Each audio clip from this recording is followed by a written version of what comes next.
नमस्कार बच्चों, second year में आज हम आपको बताएंगे कॉस्ट अकाउंट में श्रम लागत नियंत्रण। जो हमारा लेसन चल रहा था उसमें हमने कल आपको लिखाया था कि सामूहिक प्रेरणात्मक योजनाएं जो होती है ग्रुप बोनस स्कीम्स, उसको प्रयोग कैसे किया जाता है। आज हम उसके लाभ लिखाएंगे। तो लाभ लिख लीजिए। उसके पहला लिखिए, इस योजना के क्रियान्वयन से सभी लोग मिलकर मित्रवत कार्य करते हैं, परिणामतः संस्था की प्रगति का रास्ता खुलता है। दूसरा है, सामग्री, श्रम तथा समय का पूर्ण उपयोग संभव होता है। तीसरा है, इससे श्रमिकों को समय अनुसार मजदूरी मिलने की गारंटी भी रहती है। चौथा है, उत्पादन का प्रवाह अनवरत रूप से जारी रहता है। पांचवा है, श्रम निकासी तथा कार्यहीन समय की समस्या कम होती है। अब इसमें इसके नुकसान भी होते हैं। नुकसान लिख लीजिए, हानि, डिसएडवांटेजेस बोलते हैं उसको। इस योजना में पहला लिखिए, इस योजना में कुशल एवं अकुशल, योग्य एवं अयोग्य सभी को बराबर बोनस प्राप्त होता है। इसलिए कुशल श्रमिकों का कुशल श्रमिकों द्वारा प्रायः इसका विरोध किया जाता है।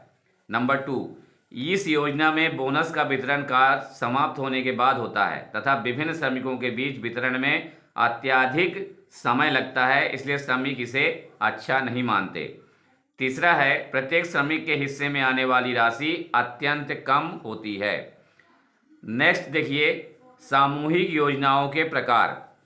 ठीक है, जो इम्पोर्टेंट है वो सामूहिक योजनाओं के प्रकार लिख लीजिए। पहला है, प्रीस्टमैन की उत्पादन बोनस योजना। नंबर 2 है, लागत बोनस योजना। नंबर 3 है, अमौद्रिक प्रेरणा योजना।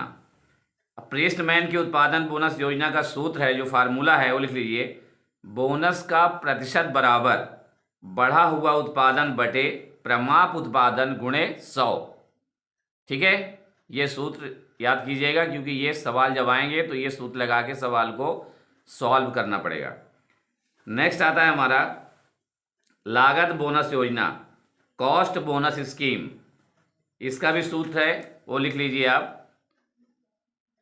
तो इसका कोई सूत्र तो नहीं दिया है इसमें, लेकिन इस योजना के अंतर्गत उत्पादक अपने पिछले अनुभव के आधार पर एक निश्चित कार्य की प्रमाप लागत तय कर लेता है, और यदि उत्पादन की वास्तविक लागत उससे कम आती है तो बचाई गई लागत का एक भाग उत्पादक श्रमिकों के मध्य बोनस के रूप में बांट देता है। इसको बोलते हैं लागत बोनस योजना।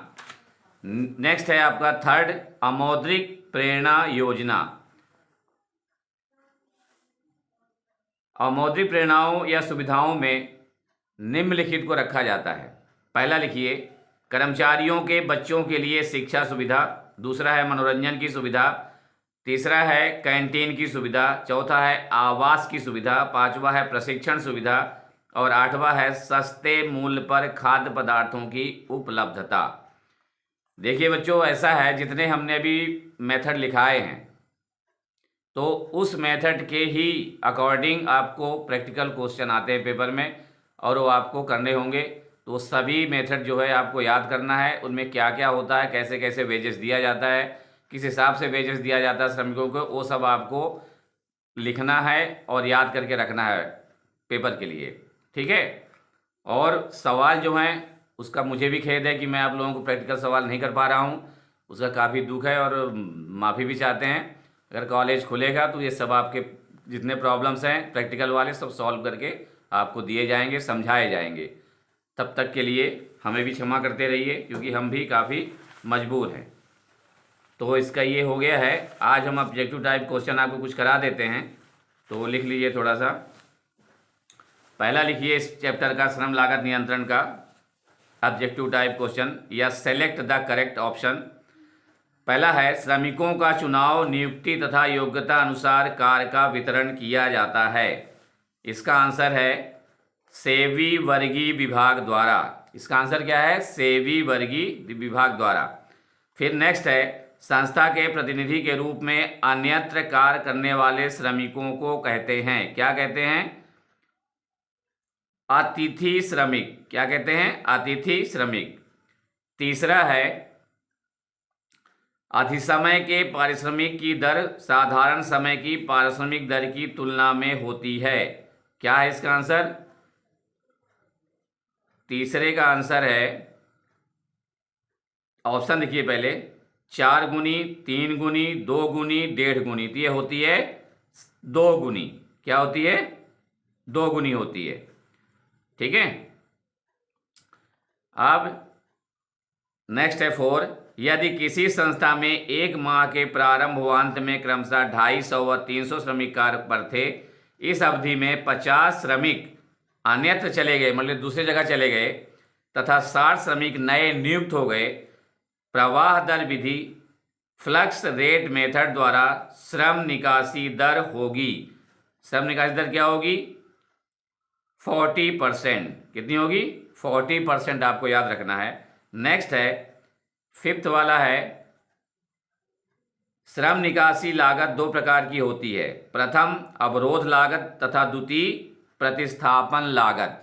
तो प्रतिस्थापन लागत जो है वो आपका ऑप्शन का आंसर है। नेक्स्ट 6 है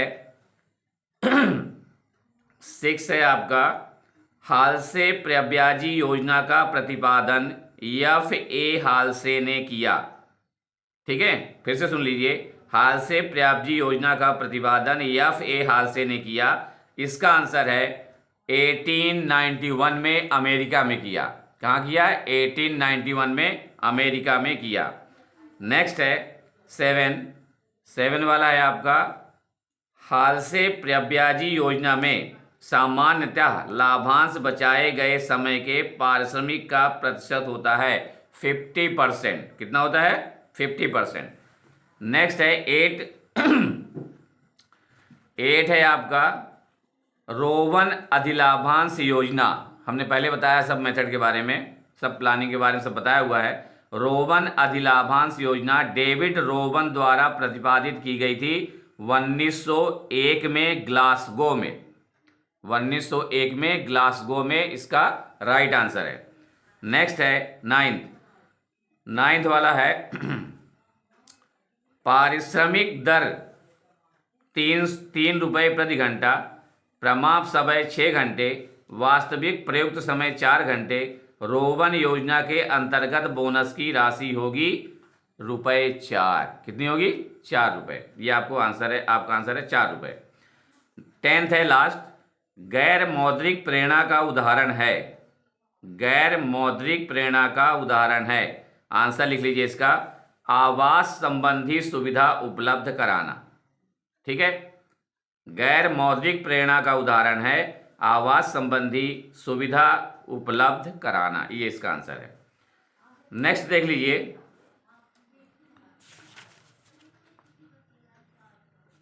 नेक्स्ट देखिए, खाली स्थान भरो है। खाली स्थान का देखिए आप कैसे होगा, क्या करेंगे इसमें। पहला देखिए,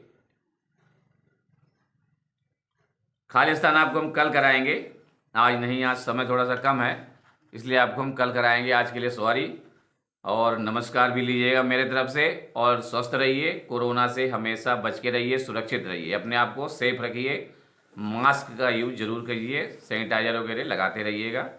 धन्यवाद, गुड नाइट।